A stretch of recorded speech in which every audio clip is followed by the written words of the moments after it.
Praise the Lord. സഭാകാലങ്ങളാണ് അതിൻ്റെ അവസാന ഭാഗം. ലവോദിക്ക സഭാകാലം നോക്കുകയാണ്. ഇതിന് തൊട്ട് മുമ്പിലുള്ളത് എല്ലാം സംസാരിച്ചു. താല്പര്യമുള്ളവർ വരിക, വാട്സാപ്പിൽ അയച്ചു തരാവുന്നതാണ്. അപ്പോൾ ലവോദിക്ക സഭാകാലം പെന്തക്കോസ്ത്, ഇന്ന് കാണുന്ന പെന്തക്കോസ്തിന് ശേഷം ഉള്ള സഭയാണ് പൂർത്തീകരണം. അപ്പോൾ ഈ ലവോദിക്ക സഭ, ഇപ്പം ഞാൻ പോകുന്ന സഭ പെന്തക്കോസ്തിന് ശേഷമുള്ളതാണ്. അപ്പോൾ പെന്തക്കോസ്തിലേക്ക് ജനങ്ങൾ വന്നപ്പോൾ അതിന് മുമ്പുള്ളവർ പറഞ്ഞു പോകരുത് എന്ന് പറഞ്ഞതുപോലെ അവിടെ പെന്തക്കോസ്തിലോ മർത്തോമയിലോ കത്തോലിക്കലോ CSIയിലോ ജനം കൂടിയതുപോലെ ഈ ലവോദിക്ക സഭാകാലത്തുള്ള ദൈവസഭയിലേക്ക് ജനം വരില്ല. കാര്യം എന്താ? ഇത് വാതിൽ ഒരു നാമം വഴിയായിട്ടാണ് ഇതിനകത്ത് വരുന്നത്. കാര്യം ഇവിടെ പ്രവേശിക്കുമ്പം തന്നെ പാപമോചനം യേശുക്രിസ്തു എന്ന നാമത്തിലാണ്. ആ പാപമോചന സ്നാനത്തിലൂടെ മാത്രമേ ഇതിനകത്ത് പ്രവേശിക്കാൻ കഴിയുള്ളൂ. അപ്പോൾ വാതിൽ ഇടുക്കമുള്ളത്, വഴി ഞെരുക്കമുള്ളത് കണ്ടെത്തുന്നവർ ചുരുക്കം. അപ്പോൾ ഇതിലൂടെ മുൻപുണ്ടായിരുന്ന എല്ലാ സഭയിലേക്കും വന്നതുപോലത്തെ ജനം ഇവിടെ വരില്ല. വളരെ യോഗ്യന്മാരാകില്ല. ഡോക്ടർമാരും എഞ്ചിനീയർമാരും മിനിസ്റ്റർമാരും വലിയ വലിയ സർക്കാർ ഉദ്യോഗസ്ഥന്മാരും അങ്ങനെയൊന്നും ഉണ്ടാവില്ല. ഏറ്റവും പാവപ്പെട്ടവർ, അടുക്കള പണി ചെയ്യണവരും വീട്ടിൽ ജോലി ചെയ്യണവരും, അതായത് പുല്ല് വെട്ടാൻ പോകുന്നവരും, അല്ലെങ്കിൽ അത്രയും പാവപ്പെട്ട ഏറിയ ഭാവവും ഏറ്റവും പാവപ്പെട്ട ആൾക്കാർ തന്നെയാണ്. വലിയ വലിയ സമ്പന്നന്മാരൊന്നും ഇവിടെ വരില്ല. ആദ്യമ സഭയിലും ഉണ്ടായിരുന്നില്ല. പിന്നെ സമ്പന്നന്മാർ വന്നപ്പോൾ അവരുടെ സ്റ്റാറ്റസിന് അനുസരിച്ച് സഭയുടെ വിശ്വാസത്തെ വളച്ചൊടിച്ച് ആത്മാവിന് സത്യത്തിൽ ആരാധിക്കാതെ കൊണ്ടുപോയപ്പോൾ അതെല്ലാം തകർന്നു പോയതാണ്. തിരികെ കർത്താവ് മടക്കി കൊണ്ടുവരികയാണ് ഒന്നാമത്തെ സഭയുടെ വിശ്വാസത്തിലേക്ക്. അപ്പോൾ ഇവിടെ ലവോദിക്ക സഭാകാലത്തിൻ്റെ വചനം എന്ന് പറയുന്നത് വെളിപ്പാട് പുസ്തകം 3-ാമത്തെ അധ്യായം 14 മുതൽ 22 വരെ. ഈ കാലത്താണ് നാലാമത്തെ മുദ്ര. നാലാമത്തെ മുദ്രയിൽ ആണ് തവിട്ട് നിറം. അതായത് ഒന്നാമത്തെ കുതിരപ്പുറത്ത് വന്നവൻ വെള്ളയായിരുന്നു. രണ്ടാമത്തെ കുതിരപ്പുറത്ത് അന്ധകാര യുഗം തുടങ്ങി, സ്നാനമൊക്കെ നിർത്തലാക്കി അത് കറുത്തത്. അടുത്ത് 5-6 സഭാകാലങ്ങളിൽ ചുമന്ന കുതിര. അപ്പം ഒരു കളർ നിങ്ങൾ നോക്കാനായിട്ട് വെള്ള പെയിൻറ്റും കറുത്ത പെയിൻറ്റും ചുമന്ന പെയിൻറ്റും ഒരേ അളവിലെടുത്തിട്ട് മിക്സ് ചെയ്ത് നോക്കണം. ഏത് നിറമെന്ന് അറിയാൻ പറ്റില്ല. അതായത് ഏതാണ് ശരിയെന്ന് അറിയാൻ കഴിയാത്ത ഒരു കാലമാണ് ഇപ്പോൾ ഞാൻ ഈ സംസാരിക്കുന്ന 1906 മുതലുള്ള പെന്തക്കോസ്ത് കാലത്തിന് ശേഷമുള്ള ദൈവസഭ ആയിരിക്കുമ്പോൾ ലോകത്തുള്ള സഭകളെല്ലാം ഒരു മങ്ങിയ അവസ്ഥയിലായിരിക്കും. സന്ധ്യാസമയത്തോ വെളിച്ചമാകുന്ന സക്കറിയ 14:7 ആ ചെറു വെളിച്ചമാണ് ഞാൻ ഈ വിളിച്ച് പറഞ്ഞുകൊണ്ടിരിക്കുന്നത്. ദൈവം ഒരു വ്യക്തിയിലൂടെ വിളിച്ചറിയിച്ചതാണ്. ഓക്കെ. അപ്പോൾ ഏതാണ് ശരി ഏതാണ് തെറ്റെന്ന് അറിയാതെ എല്ലാ സഭകളും തെറ്റ് പഠിപ്പിച്ചുകൊണ്ടിരിക്കുന്ന ഒരു സമയമാണ് ഇപ്പോൾ തവിട്ട് നിറത്തിലുള്ള കുതിരപ്പുറത്ത്. അപ്പോൾ തന്നെ വരുന്ന ഓരോ സഭാകാലത്തിൽ ഓരോ ജന്തുക്കളുണ്ട്. ഇപ്പം കഴുകനാണ്. കഴുക് സുവിശേഷം, ദൈവത്തിൻ്റെ ജനത്തിനുള്ള മന്ന സ്വർഗത്തിലാണ്. ഈ ദൈവവചനത്തിനകത്ത് വചനത്തിൻ്റെ ഉള്ളിലാണ് ദൈവത്തിൻ്റെ വെളിപ്പാടിരിക്കുന്നത്. അത് മുകളിൽ നിന്നാണ് വരുന്നത്. വെളിപ്പാട് 10:1 തുറന്നൊരു ചെറു പുസ്തകമായി ഈ ഉൽപ്പത്തി മുതൽ വെളിപ്പാട് വരെ ഉള്ള വചനത്തിൻ്റെ മർമ്മങ്ങളെല്ലാമായിട്ട് എഴുതിയ തുറന്നൊരു ചെറു പുസ്തകമാണ്. യേശുക്രിസ്തു വന്ന് ബലവാനായൊരു ദൂതൻ വന്നു കഴിഞ്ഞു. അദ്ദേഹം ഒരു വ്യക്തിയിലൂടെ വില്യം മരിയം ബ്രൺഹാം എന്നൊരു വ്യക്തിയാണ് വിളിച്ചത്. നമുക്ക് പെന്തക്കോസ്തിനെ വിളിച്ചു കൂട്ടിയത് ജോൺ വെസ്ലിയാണ്. ഓക്കെ. കത്തോലിക്കയെ വിളിച്ചു കൂട്ടിയത് ഇറാനിയാസാണ്. അവർക്ക് പോലും അറിയില്ലല്ലോ ഇറാനിയാസാണ് വിളിച്ചു കൂട്ടിയതെന്നുള്ളത്. CSI വിളിച്ചു കൂട്ടിയത് കൊളംബയാണ്. മർത്തോമയെ വിളിച്ചു കൂട്ടിയത് ഇറാനിയോസ്, മാർട്ടിൻ കൊളംബ വെസ്ലി. ഓക്കെ. ഇനി ലൂഥറൻ സഭയെ വിളിച്ചു കൂട്ടിയത് ലൂഥറാണെന്ന് അറിയാം. കാര്യം അവരുടെ സഭയുടെ പേര് ലൂഥറൻ സഭ എന്ന് തന്നെ ഇട്ടിരിക്കുന്നുണ്ട് അറിയാം. എന്നാൽ പെന്തക്കോസ്തുകാരെ വിളിച്ചു കൂട്ടിയത് ജോൺ വെസ്ലിയാണ്. അത് അവർക്കറിയില്ല. ഇന്ന് നമ്മൾ പോകുന്ന അപ്പോസ്തലന്മാരുടെ വിശ്വാസത്തിലേക്ക് മടങ്ങി വന്ന് അതേ വിശ്വാസവും സ്നാനമായിട്ട് നിൽക്കുന്നത് ആ വ്യക്തി ഈ നൂറ്റാണ്ടിൽ ഈ ടെക്നോളജി എല്ലാം ഉള്ള സമയത്തായതുകൊണ്ട് അത് റെക്കോർഡ് ചെയ്യപ്പെട്ടു.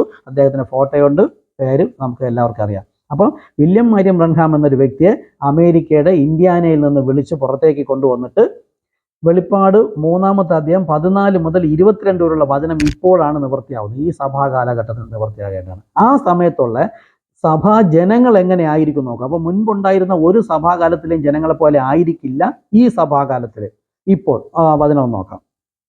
വെളിപ്പാട് പുസ്തകം 3-ാമത്തെ അധ്യായം 14 മുതൽ. ലവോദിക്ക എന്ന വാക്കിൻ്റെ അർത്ഥം സമത്വം എന്നാണ്. ഈ സമയത്ത് നോക്കൂ, സമത്വം, സ്ത്രീ പുരുഷ സമത്വം നിയമം. ലോകത്തിൻ്റെ നിയമം അങ്ങനെ തന്നെ, സമത്വം വേണം, സ്ത്രീകൾക്ക് വോട്ടവകാശം വരും. അതിനകത്ത് പറയുന്നുണ്ട് ഈ ലവോദിക്ക സഭാകാലം ആകുമ്പോഴേക്കാണ് സ്ത്രീകൾക്ക് പുരുഷനോടൊപ്പം സമത്വം വേണമെന്നും സ്ത്രീകൾ പുരുഷന്മാരെ പോലെ വസ്ത്രധാരണം ചെയ്യുന്നതും തലമുടി മുറിക്കുന്നതും പുറത്തേക്ക് വരുന്നതും വോട്ടവകാശം കിട്ടുന്നതും പുരുഷന്മാരെ പോലെ നമുക്കും അവകാശം വേണം എന്ന് വാദിക്കുന്ന സഭാകാലമാണ് 1906 മുതലുള്ള കാലം. അത് ബൈബിളിൽ പണ്ടേ എഴുതി വെച്ചിട്ടുണ്ട്, സമത്വം, സ്ത്രീ സമത്വം. പക്ഷേ ബൈബിൾ എന്ത് പറയുന്നു? പുരുഷനോടൊപ്പം സ്ത്രീക്ക് സമത്വമില്ല. അത് ദൈവം വെച്ചിരിക്കുന്ന ഒരു വ്യവസ്ഥയാണ്. സഭാ ശുശ്രൂഷയ്ക്കായിരുന്നാലും സ്ത്രീകൾ പൗരോഹിത്യ ശുശ്രൂഷ ചെയ്യാൻ പാടുന്നില്ല. പുരോഹിതൻ ഏക ഭാര്യയുള്ള ഭർത്താവായിരിക്കണം. എല്ലാം അവൻ എന്ന സഭാ പുരോഹിതൻ. സ്ത്രീകളെ സുവിശേഷം സഭയിൽ അഭിഷിക്തനായ പുരുഷന്മാരിരിക്കുന്ന സഭയിൽ ദൈവവചനം പറയാനോ പുരുഷന്മാരെ ഉപദേശിക്കാനോ ദൈവം സ്ത്രീകളെ അനുവദിക്കുന്നില്ല. എന്നാൽ ഈ കാലത്ത് അത് നടപ്പിലാക്കിയിരിക്കുന്നു. സ്ത്രീകൾക്ക് പൗരോഹിത്യ ശുശ്രൂഷയുടെ പട്ടം കൊടുക്കുന്നുണ്ട്. CSA കൊടുക്കുന്നു, മർദ്ദം കൊടുക്കുന്നു, കത്തോലിക്ക സഭ കൊടുക്കുന്നു, പെന്തക്കോസ്ത് സഭയിലുണ്ട്, എല്ലായിടത്തിലും ഉണ്ട്. പക്ഷെ ദൈവം അതിനെ അനുവദിക്കുന്നതല്ല. അപ്പോൾ ഈ കാലം അങ്ങനെ ആയിരിക്കും എന്ന കാര്യമാണ് ഇപ്പോൾ പറഞ്ഞത്. അങ്ങനെയുള്ള ആ ജനം ദൈവം കാണുന്നത് എങ്ങനെയാണെന്നും ഇവർ അവരെ എങ്ങനെ കാണുന്നു എന്നാണ് ഈ വചനത്തിൽ എഴുതിയിരിക്കുന്നത്. വെളിപ്പാട് പുസ്തകം 3:14 മുതൽ. ലവോദിക്ക സഭയുടെ ദൂതൻ എഴുതുക: വിശ്വസ്തനും സത്യവനുമായ സാക്ഷിയായ ദൈവസൃഷ്ടിയുടെ ആരംഭമായ ആമേൻ എന്നുള്ളവൻ അരുളി ചെയ്യുന്നത്. അവിടെ ആ പെന്തക്കോസ്തിൽ ഇരിക്കുന്ന ജനത്തോട് പറയുന്നതാണ് ഈ വാക്യം. പിന്നത്തേൽ സഭ വിശ്വസിച്ച് പുറത്തേക്ക് വരുമ്പോൾ പിന്നെ ബാക്കിയുള്ള കാര്യങ്ങൾ ഈ കാലം എങ്ങനെയെന്നും പറയുന്നുണ്ട്. ഓക്കെ. ഞാൻ നിന്റെ പ്രവൃത്തി അറിയുന്നു. നീ ഉഷ്ണവാനുമല്ല ശീതവാനുമല്ല. നീ ഉഷ്ണവാനുമല്ല ശീതവാനുമല്ല. ശീതവാനോ ഉഷ്ണവാനോ ആയിരുന്നെങ്കിൽ കൊള്ളാമായിരുന്നു. അങ്ങനെ ശീതവാനുമല്ല ഉഷ്ണവാനുമല്ല, ശീതോഷ്ണവാനാകയാൽ നിന്നെ എൻ്റെ വായിൽ നിന്ന് ഉമിഴ്ന്നു കളഞ്ഞു. ദൈവത്തിൻ്റെ വായിൽ നിന്ന ദൈവവചനമാണ്. എന്തായി ശീതോഷ്ണവാൻ? ദൈവം 3 ആണെന്ന് പറയുകയും പിന്നെ 3 ചേർന്ന ഒന്നാണെന്ന് പറയുകയും. ഒന്നുകിൽ 1 എന്ന് പറ, ഇല്ലെങ്കിൽ 3 എന്ന് പറ. പിശാച് പഠിപ്പിച്ചിരിക്കുന്ന 3 ചേർന്ന്. ട്രിനിറ്റി എന്നൊരു വാക്ക് ബൈബിളിലില്ല. സർവശക്തൻ, ഒമ്നിപൊട്ടന്റ് എന്ന് വെച്ചാൽ നിലനിൽപ്പിന് മറ്റൊന്നിൻ്റെയും ആവശ്യമില്ല. യെശയ്യാപ്രവാചകനിൽ പറയുന്നു, ഞാൻ സൈന്യങ്ങളുടെ യഹോവ, ഞാൻ മാത്രം ദൈവം, എനിക്ക് മുൻപായി ഒരുത്തനുമില്ല, എനിക്ക് പിൻപായി ഒരുത്തനുമില്ല, എനിക്ക് സമനായും ആരുമില്ല, ഞാൻ മറ്റൊരുത്തനെയും അറിയുന്നില്ല. യെശയ്യാപ്രവാചകൻ 43:11 വായിക്കുക. ഇസ്രായേലിന്റെ രാജാവായ സൈന്യങ്ങളുടെ യഹോവ, ഞാൻ അല്ലാതെ മറ്റൊരു രക്ഷിതാവും ഇല്ല. ഇവർ രണ്ടാമത്തെ വ്യക്തി എന്ന യേശുക്രിസ്തു രക്ഷിതാവ് എന്ന് പഠിപ്പിക്കുന്നു. ബൈബിൾ എഴുതി വെച്ചിട്ടുണ്ട്. പക്ഷെ ആ യഹോവയായ ദൈവം തന്നെയാണ് ഭൂമിയിൽ ശരീരം ധരിച്ച് വന്നപ്പോൾ യേശുക്രിസ്തു എന്ന് പേരിട്ടത്. അപ്പോൾ രണ്ടുപേരില്ല, ഒരു വ്യക്തി തന്നെ. പക്ഷെ പിശാച് എങ്ങനെ പഠിപ്പിച്ചിരിക്കുന്നു? അപ്പോൾ ശീതവാനോ ഉഷ്ണവാനോ ആയിരുന്നെങ്കിൽ നീ ഒന്നുകിൽ 1 എന്ന് പറ, ഇല്ലെങ്കിൽ 3 എന്ന് പറ. ഈ 1 എന്നും 3 എന്നും പറഞ്ഞ് പിന്നെ 3 ചേർന്ന 1 എന്ന് പറയുമ്പോൾ ശീതോഷ്ണവാൻ. ദൈവം അതിനുള്ള ബന്ധത്തിൽ നിന്ന് ഉമിഴ്ന്നു കളഞ്ഞിരിക്കും. ഈ കാലത്തിലെ ജനത്തെക്കുറിച്ചാണ് പറയുന്നത്. അപ്പോൾ ശീതോഷ്ണവാനാകയാൽ ഞാൻ എൻ്റെ വായിൽ നിന്ന് ഉമിഴ്ന്നു കളഞ്ഞു.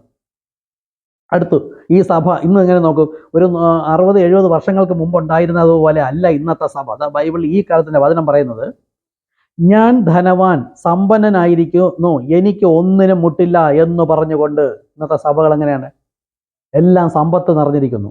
ചെറിയ ചെറിയ സഭകൾ, പണ്ട് ചൂട്ടും കത്തിച്ചുകൊണ്ടാണ് സുവിശേഷം അറിയിക്കാൻ പോയത്. എനിക്ക് ഓർമ്മയുള്ള കാലത്ത് ചെറുപ്പകാലങ്ങളിൽ ചെറിയ ചെറിയ സഭകൾ. ഇന്ന് നോക്കൂ, എല്ലാ സഭകളും സമ്പന്ന സ്വത്ത് വാരി കൂട്ടുകയാണ്. ഇത് വെളിപ്പാട് മത്തായി സുവിശേഷം 22-ാമത്തെ അധ്യായത്തിൽ പറയുന്നു, വിളിക്കപ്പെട്ടവരെ തിരഞ്ഞെടുക്കുന്നതിന് പോയപ്പോൾ അവർ ബിസിനസ്സിന് പോയി നിലങ്ങൾ വാങ്ങിക്കാൻ പോയി. ഇന്നത്തെ സഭകളല്ലേ ചെയ്യുന്നത്. നഴ്സിംഗ് കോളേജ്, എഞ്ചിനീയറിംഗ് കോളേജ്, വിദ്യാഭ്യാസ സ്ഥാപനങ്ങൾ, റിയൽ എസ്റ്റേറ്റ് ബിസിനസ്. അവരൊന്നും യോഗ്യന്മാരല്ലെന്ന് കണ്ടിട്ട് വഴുത്തൽ കിടക്കുന്ന നമ്മളെപ്പോലെ പാപികളെ വിളിച്ചുകൊണ്ട് വരണം. അവരിന്നും പഴയ പാപവും നോക്കി പറഞ്ഞുകൊണ്ടിരിക്കും. കർത്താവ് വന്നത് പാപികളെ തേടിയാണ് വന്നത്. അവരെ കൊണ്ട് കർത്താവ് പോവുകയും ചെയ്യും. നീതിമാൻ എന്ന് പറഞ്ഞ് പഴയത് നോക്കി പറഞ്ഞുകൊണ്ടിരിക്കുന്നവർ അവിടെ കിടക്കുകയും ചെയ്യും. അത് യേശുവിൻ്റെ കാലത്തും അങ്ങനെ തന്നെയായിരുന്നു. അപ്പോൾ ഇന്നത്തെ സഭയിലുള്ള ജനത്തോട് സുവിശേഷം അറിയിക്കാൻ പോയ ആളെന്ന് പറയും, എനിക്കതൊന്നും കേൾക്കണ്ട, എനിക്ക് എല്ലാ കാര്യങ്ങളും അറിയാം. അവരുടെ ജീവിത രീതിയോ സഭയുടെ പുരോഹിതന്മാരോ പാവപ്പെട്ട ജനം അവർക്ക് വേണ്ട. എല്ലാം സമ്പന്നന്മാരും മതി. കാറിൽ വരുന്നവരും ഒക്കെ അവരുടെ വീടുകളിൽ പോവുകയും പ്രാർത്ഥനയ്ക്ക് പോവുകയും അവരുമായിട്ട് കൂട്ടുകൂടുകയും ഒരു നിവൃത്തിയില്ലാത്തവർ മിങ്കിൾ ചെയ്യുകയുമില്ല. അതുകൊണ്ട് പറഞ്ഞത്, ഞാൻ ധനവാൻ സമ്പന്നനായിരിക്കുന്നു, എനിക്ക് ഒന്നിനും മുട്ടില്ല എന്ന് പറയും. അങ്ങനെ തന്നെയാണ് നമ്മളൊക്കെ സുവിശേഷം അറിയിക്കാൻ ട്രാക്ടർ കൊണ്ടുപോയ ആ സഭയുടെ വാതിൽക്കലൊക്കെ പോയി നീക്കുമ്പോൾ അവർ പറയണം, വേറെ ഒരു പണിയും ഇല്ല, നാണമില്ല ഇതൊക്കെ കൊണ്ട് നടക്കാൻ, ഒരു തുണ്ട് പേപ്പറും കൊണ്ട് നടക്കാനെന്ന്. അവൻ്റെ സ്വർഗത്തിൻ്റെ രക്ഷയും കൊണ്ടാണ് പോയിരിക്കുന്നത്. അതവർ കാണുന്നില്ല. ഒരു നാമമേ ഉള്ളൂ, ഒരു സ്നാനമേ ഉള്ളൂ, അതുകൊണ്ടാണ് അവൻ്റെ മുമ്പിൽ പോയിരിക്കുന്നത്. ഞാൻ അടുത്ത സമയത്ത് പൂവാറ് പോയി. എൻ്റെ ബന്ധുക്കളൊക്കെയാണ് ഏറ്റവും കൂടുതൽ അവിടെ കൊടുത്തൂക്ക് പള്ളിയിൽ. അപ്പോൾ അവരുടെ മുമ്പിൽ ഞാൻ ഈ ട്രാക്ടർ കൊണ്ടുപോയപ്പം അവരൊന്നും ജസ്റ്റ് ഒന്ന് കണ്ട്, പിന്നെ പലരും അടുത്ത് വന്നില്ല. എന്താ, എൻ്റെ സഭയുടെ വാതിൽക്കൽ, അത് ഞായറാഴ്ചയായിരുന്നു, സഭ കൂടി വരുന്നിടത്തല്ലേ കൊണ്ടുകൊടുക്കാൻ പറ്റുള്ളൂ. അപ്പോസ്തലപ്രവൃത്തി നോക്കുക, അവർ 7-ാമത്തെ ദിവസം ശബത്ത് നാളിലാണ് പോയത്. എന്താ, ശബത്തിലായിരുന്നു അന്നത്തെ ആരാധന സമയത്ത് എല്ലാവരും ഒത്തുകൂടി വരുന്നിടത്താണ് ഇത് കൊടുക്കാൻ പറ്റുന്നത്, സുവിശേഷം അറിയിക്കാനായിട്ട്. അതുപോലെ ആ സഭയിൽ പോയെന്ന് ബന്ധുക്കളാരും എൻ്റെ അടുത്ത് വന്നില്ല. അതല്ലാതെ ഒരു കല്യാണത്തിന് മരണത്തിന് പോയി എല്ലാവരും ഓടി വരും, വലിയ എന്താ ബന്ധമല്ലേ സ്വന്തമല്ലേ എന്ന് പറഞ്ഞിട്ട്. ഈ ട്രാക്റ്റുമായി പോയപ്പോൾ ഒറ്റൊരെണ്ണം 1-2 പേര് വന്ന് സംസാരിച്ചിട്ട് പിന്നെ പോയി, പിന്നെ തിരിഞ്ഞേ നോക്കിയിട്ടില്ല. അവരുടെ ജീവനുമായിട്ടാണ് ഞാൻ പോയത്. ഈ കാലത്തിന് ജീവൻ കർത്താവായ യേശു ക്രിസ്തു ആ നാമത്തിലാണ്. അത് തള്ളിക്കളഞ്ഞിരിക്കുകയാണ് അവർ. ഓക്കെ, അപ്പോൾ ഇവിടെ ഞാൻ ധനവാൻ സമ്പന്നൻ എനിക്ക് ഒന്നിനും മുട്ടില്ല എന്ന് പറഞ്ഞുകൊണ്ട്, അപ്പൊ ഇങ്ങനെ പറയുന്ന ഇന്നത്തെ ഈ കത്തോലിക്ക മുതൽ ലവോദിക്ക സഭ, ഇന്ന് പെന്തക്കോസ്ത് വരെ ഇരിക്കുന്ന ഈ ധാർഷ്ട്യം നിറഞ്ഞ അല്ലെങ്കിൽ കർത്താവിന്റെ നാമത്തിലെ സ്നാനത്തെ നിഷേധിച്ച് കളഞ്ഞിരിക്കുന്നവരെ കുറിച്ച് ദൈവം പറയുന്നത് ശ്രദ്ധിക്കുക. അടുത്ത ദൈവം പറയാണ്, നീ നിർഭാഗ്യവാനും അരിഷ്ടനും കുരുടനും ദരിദ്രനും നഗ്നനും എന്നറിയാതിരിക്കയാൽ. കണ്ടോ, എവരൊന്നും ആത്മീയതയിൽ സമ്പന്നനല്ല. നിർഭാഗ്യവൻ, ഈ നാമം കർത്താവ് യേശുക്രിസ്തു നാമത്തിലെ സ്നാനം അവരുടെ മുമ്പിൽ വെച്ചു കൊടുത്ത് അവർക്കത് വേണ്ട. നിർഭാഗ്യവൻ അരിഷ്ടരാണ്, ഈ നാമത്തെ തള്ളിക്കളഞ്ഞു. ദരിദ്രനാണ്, ആത്മാവിൽ അവർക്ക് ഈ ദൈവത്തിന്റെ വെളിപ്പാട് വചനം ലഭിക്കുന്നില്ല. അവർ കുരുടരാണ്, ഈ ആത്മീക വെളിപ്പാട് കാണാൻ കഴിയാത്ത വണ്ണം ആത്മക്കണ്ണ് അടഞ്ഞുപോയവരാണ്. ഇതാ യേശു വന്നപ്പോൾ കുരുടന് കാഴ്ചയും ബദ്ധന്മാർക്ക് വിടുതലും പീഡിതന്മാരെ വിടുവിപ്പാനും ദരിദ്രർക്ക് സുവിശേഷവും. ഈ കുരുടർ എന്ന് പറഞ്ഞാൽ അന്നത്തെ പരിജ്ഞാനികൾ, പരീശന്മാർ, ശാസ്ത്രീയമായ ബൈബിൾ ജ്ഞാനികൾ മുഴുവനും കുരുടന്മാരായിരുന്നു, ആത്മീക അന്ധരായിരുന്നു. അവരോട് സുവിശേഷം അറിയിക്കാനാണ് വന്നത്. അതുപോലെ ഇന്ന് കത്തോലിക്ക മുതൽ പെന്തക്കോസ്ത് വരെ ഇരിക്കുന്ന സഭാപുരോഹിതന്മാർ, വിശ്വാസികളും ഈ കാലത്തിന്റെ വചനമായ കർത്താവ് യേശുക്രിസ്തു നാമത്തിലെ സ്നാനം തള്ളിക്കളഞ്ഞുകൊണ്ട് അവർ ആത്മീക അന്ധരാണ്. അതുകൊണ്ടാണ് ഞാൻ ഈ വചനം നിങ്ങളോട് പറയേണ്ടി വരുന്നത്. ഓക്കെ, അപ്പൊ എന്നിട്ടും കേട്ടിട്ട് ഗ്രഹിച്ചെങ്കിൽ നിങ്ങൾ നിർഭാഗ്യവാനും അരിഷ്ടനും ദരിദ്രനും കുരുടനും നഗ്നരും, അതായത് നീതിയുടെ വസ്ത്രമില്ല എന്ന് അറിയാതിരിക്കയാൽ. അപ്പൊ ദൈവം അവരെ കാണുന്നത് ഇങ്ങനെയാണ്. ഇനി അവർക്ക് നഗ്നത വെളിപ്പെടാതിരിക്കാൻ നീതിയുടെ വസ്ത്രം വേണം, ഭാഗ്യവാന്മാരാകണം, ആത്മാക്കണ്ണ് തുറക്കണമെങ്കിൽ എന്താ? അടുത്ത വരി, വെളിപ്പാട് പുസ്തകം 3-ാമത്തെ അധ്യായം 18 നോക്കുക. നീ സമ്പന്നനാകേണ്ടതിന്. അപ്പോൾ ഈ സഭകളെല്ലാം ഇന്ന് സമ്പന്നതയാണ്. ഈ ലോകത്തിന്റെ ദൈവം കത്തിക്കാൻ വെച്ചിരിക്കുന്ന സമ്പത്ത് വാരി കൂട്ടിക്കൊണ്ടിരിക്കുകയാണ്. ഞാൻ സുവിശേഷ നിമിത്തം കൂട്ടിക്കെട്ടി വെച്ചിരിക്കുന്നതിന് വിറ്റ് ഞാൻ സുവിശേഷം ചെയ്യുന്നു. നേരത്തെ 5 സെറ്റ് വസ്തു ഉണ്ടായിരുന്നു, അത് കൊടുത്തു. ഇപ്പോൾ 8 സെറ്റ് കൊടുത്തു സുവിശേഷം അറിയിക്കാനാണ്. അപ്പം ഒരുവൻ ഒരു മുത്ത് കണ്ടെത്തിയാൽ അവൻ തനിക്കുള്ളത് വിറ്റ് അത് മറച്ച് വെച്ചേച്ച് പോയി തനിക്കുള്ളത് വിറ്റ് അത് വാങ്ങിക്കുമെന്ന. അപ്പം ഞാൻ ഇങ്ങനെ സുവിശേഷം അറിയിച്ചുകൊണ്ടിരിക്കുന്നു. ഈ സുവിശേഷം കൊണ്ട് തന്നെ ലോകത്തുള്ളവർ സമ്പത്ത് വാരി കൂട്ടിക്കൊണ്ടിരിക്കുന്നു. അവരുടെ ഹൃദയം എവിടെയാണോ അവിടെ നിക്ഷേപം. എൻ്റെ ഹൃദയം സ്വർഗത്തിലായതുകൊണ്ട് ഞാൻ സ്വർഗത്തിലേക്ക് നിക്ഷേപിക്കുകയാണ്. എന്നെ നോക്കിയിട്ട് വിഡ്ഢിയാണ്, ഈ കാലത്ത് നിന്നെ പോലെ വിഡ്ഢി ആരെങ്കിലും ഉണ്ടോ എന്ന് ചോദിക്കുന്ന ബന്ധുക്കളാണ് ധാരാളം പേരുണ്ട്, ഈ വസ്തു വിറ്റ് സുവിശേഷം ചെയ്യുന്നുണ്ട്. ഓക്കെ, അപ്പോൾ ഈ സമ്പന്നന്മാർ, സഭകളിൽ ഇരിക്കുന്ന വിശ്വാസികളെല്ലാം സമ്പന്നന്മാരാണെന്ന് പറയുമ്പോൾ ദൈവം അവരുടെ മുമ്പിൽ അവരെ കാണുന്നത് നഗ്നനും അരിഷ്ടനും കുരുടനും എന്ന്.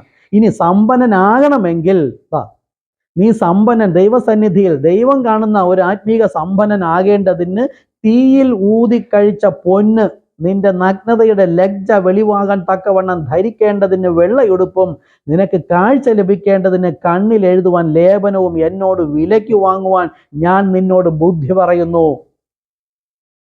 ഈ കത്തോലിക്ക മുതൽ പെന്തക്കോസ്ത് വരെ ഇരിക്കുന്ന സഹോദരങ്ങളെ, നിങ്ങളോടാ പറയുന്നത്. കർത്താവായ യേശുക്രിസ്തു നാമത്തിലെ സ്നാനം തള്ളിക്കളഞ്ഞിട്ട് നിങ്ങൾ ആത്മീക അന്ധരായിരിക്കുകയാണ്. നിങ്ങൾ ഇനി ദൈവസന്നിധിയിൽ ധനവാനും സ്വർഗീയ പ്രവേശനം ലഭിക്കണമെങ്കിൽ നിങ്ങളുടെ ആത്മക്കണ്ണ് തുറന്നു കിട്ടുവാൻ ലേപനം വിലയ്ക്ക് വാങ്ങണം. നിങ്ങൾ ഇന്ന് എതിർ ക്രിസ്തുവിന്, നിങ്ങളുടെ സഭയ്ക്ക്, നിങ്ങളുടെ പുരോഹിതന്, നിങ്ങളുടെ കൈപ്പുസ്തകത്തിന് അല്ലെങ്കിൽ മതതത്വ സംഹിതകൾക്ക് നിങ്ങൾ നിങ്ങളെ തന്നെ വിറ്റിരിക്കുകയാണ്.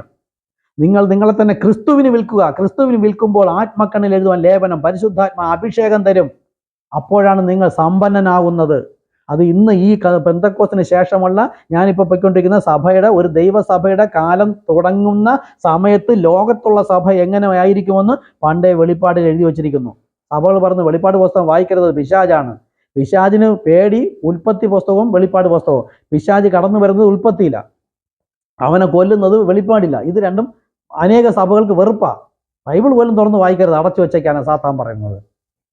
ഓക്കെ, അപ്പോൾ ഊതിക്കഴിച്ച വെള്ളയുടുപ്പും, അത് നീതിയുടെ വസ്ത്രം ലഭിക്കണമെങ്കിൽ ആത്മക്കണ്ണിൽ എഴുതുവാനുള്ള ലേപനം എന്നോട് വിലയ്ക്ക് വാങ്ങുവാൻ ഞാൻ നിന്നോട് ബുദ്ധി പറയുന്നു. അടുത്ത്, എനിക്ക് പ്രിയമുള്ളവരൊക്കെയും ഞാൻ ശാസിക്കുകയും ശിക്ഷിക്കുകയും ചെയ്യുന്നു. ആകയാൽ നീ ജാഗ്രതയുള്ളവനായിരിക്കുക, മാനസാന്തരപ്പെടുക.